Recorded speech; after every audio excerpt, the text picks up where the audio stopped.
Hello, fit like Abdi for you doing. My name is Pauline Cordiner. I'm a storyteller based in Aberdeen, and this is my wee pal, Fizzy the Fairy. You gonna say hello? Fit like Abdi! Now, Fizzy and I have been asked by the Fowk out at Scots Radio if we could make a wee bit film for you, because ken this, Fizzy, it's a terrible thing. Abdi's stuck inside. It's all to do with these jandies, Ken. You didn't spread jandies, do you? No. Do you eye wash your hands? Aye. Well, the thing is, Fizzy moved into my house about 8 years ago, and she stays with me and my wee girl Molly, who's here. Molly, you gonna say hello? Hi. And the thing is, ever since Fizzy moved in, all the chocolate biscuits have gone missing. And odd socks. Is that you? You see, you should never, ever invite the fairies to come and bide with you. Now, this is a story about that. Once upon a time, a long, long time ago, there was this wifey forbade up the wild and lonely glen.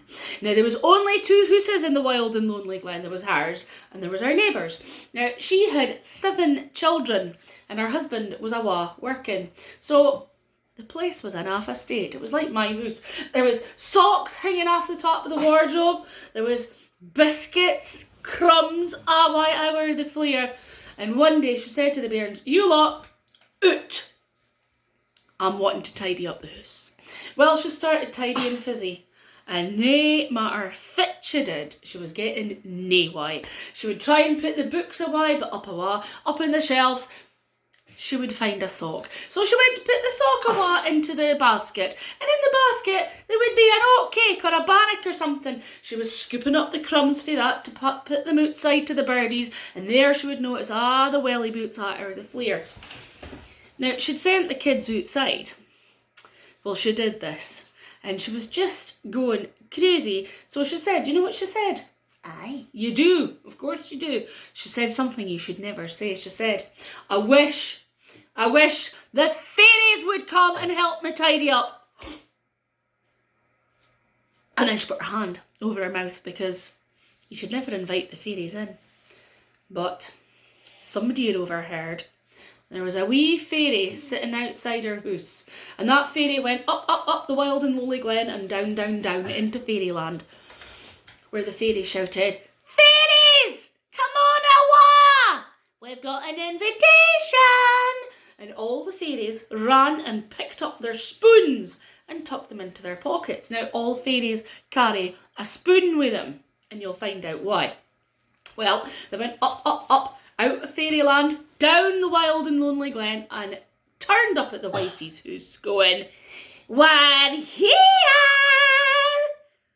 And the wifey could only stand in shock and horror as these wee creatures were dashing about her house. I didn't ken if there was hundreds of them, if there was thousands of them, but they were away.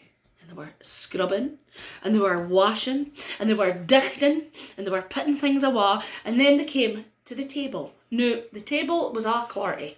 It was, there was books out with it, there was clothes dumped on it, but worst of all, there was mucky fingers.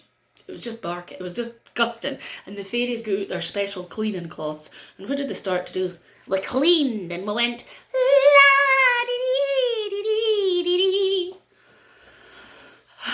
Well, soon, the table was glistening and beautiful and shining with fairy magic.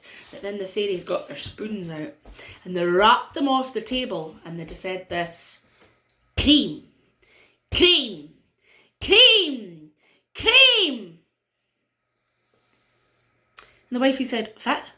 And the fairy said, "Cream, cream, cream." "All right, okay," she said in my ears. "I'll go and get you cream." She went to the pantry. She got this massive, great big bowl of cream, because she had a coo, you see. And every day she would milk the coo, and the kids would stand the cream in a bucket. They would scrape the thick, creamy, nice stuff off the top. You like cream, don't you? Yeah. And they would save it to make butter or cheese. So she gaed into the cupboard, she turned round, rocked out this bowie of cream, and she put it down on the table, and within seconds the fairies Well, she was turning her back, looking for a wee egg cup or something to give them to drink their cream. They got out their spoons and they went like this. And all the cream was gone. And you know what the fairy said then? More cream. More cream. More cream. She had, I hadn't got any more cream.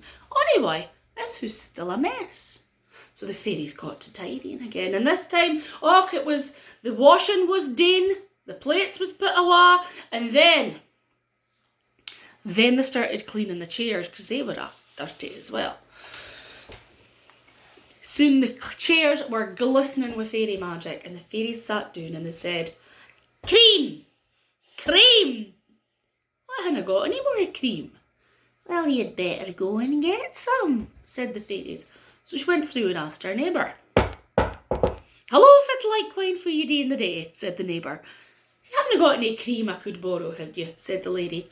Aye, said the wifey, and off she went and brought through her great big bowl of cream that she was saving to make cheese and butter. Well, the wifey took it back to her house, and in no time at all the fairies had gone. And all the cream was gone. And the fairies, of course, said, more cream, more cream, more cream.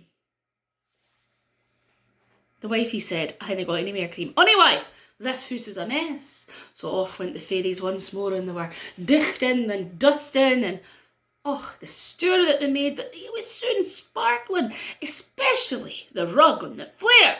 They rolled it up, they took it outside, they beat it until it was beautiful and clean and sparkling with fairy magic. And then they put the table and the chairs down on the rug, and they sat down, and once more they said, cream, cream, cream. And the wifey said, I haven't got any more, and neither is my neighbour. If you don't get us cream, said the fairies, we're going to pull out your bairns' hairs one by one until they're baldy. Oh, she said, I didn't want that. I didn't want bald bairns. She went through to the neighbour. She asked the neighbour for more cream, and the neighbour said, what why you needing more cream? You haven't got the fairies in, have you? Oh, I have. I didn't mean. The neighbour said, well, we'll hate to see about that. 2 minutes later, the woman ran into her house shouting, fairies, fairies, your house is on fire. And the fairies got up and they ran out the house and they ran all the way up the wild and lonely glen and down, down, down into fairyland, where, of course, Molly, was the house on fire. No. They'd been tricked, and they came back to the wifey, up, out of fairyland, down the lonely glen. They banged at her door and she barricaded herself in. She put a horseshoe above the door because fairies dinna like iron. I hate ironing. And then they called. The fairies called to the table. Table! Table! Come on and let us in. Aye.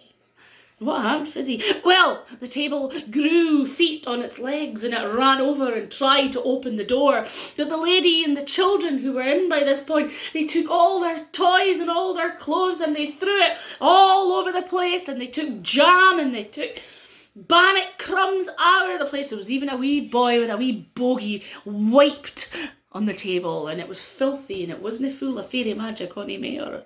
I'm sorry, said the table, I can't let you in. Of course, it was the same with the chairs. Chairs, chairs, come along in and let us in. And chairs did the same thing, glistening with fairy magic. They got up and they started running over, and they were about to open the door when the lady fell upon them, and she was just throwing stuff here, there and everywhere. There was books, there was toys, there was the jammy fingerprints, and eventually the chairs were dirty. They weren't full of fairy magic anymore. And the chair said, oh, I'm sorry, fairies, but we're no magic on him. We're going to let you in. And then it was the rug. The rug rolled itself up into a sausage and it hopped over towards the door when the wifey said, Bairns, come on. She landed on it. The bairns had their filthy bucket wellies on and they stamped, stood and mud out it until it was no longer full of magic. And the wifey said, fairies, you're nae getting in. And the fairies said, lady of the house, look around and you will see that your house is even more dirty than it was afore. Let this be a lesson to you.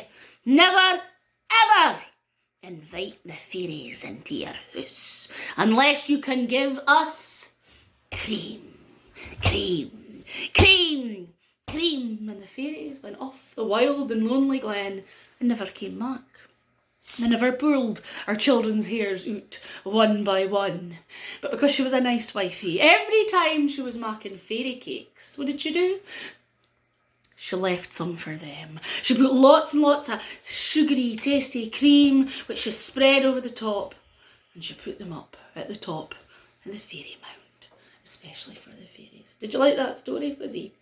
Aye. Well, hopefully I'll have another story for you soon.